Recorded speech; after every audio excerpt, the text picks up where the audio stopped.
Welcome to Chillin' 101. We hope this video helps.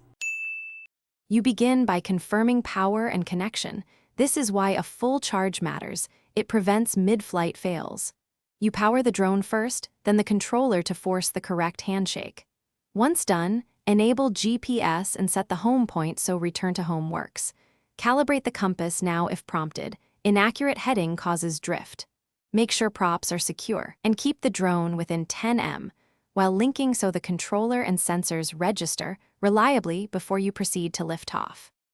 You lift off with a soft throttle to hold a stable hover at about 1 to 2 meters. This reveals trim issues early. Once hovering, practice tiny yaw and pitch inputs so you feel response and latency. Small bursts build muscle memory.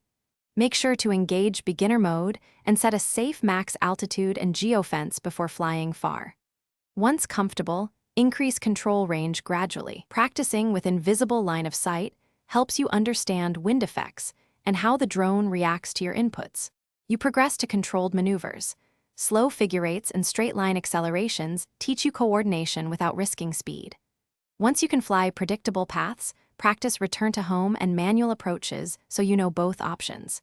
If the controller link drops, immediately engage RTH or smoothly fly the drone back toward the home point while watching orientation markers. When instability occurs, land, recalibrate sensors, update firmware, and inspect propellers and mounts. Fixing small hardware or firmware issues usually resolves erratic behavior. Thanks for watching. Consider subscribing if we helped you.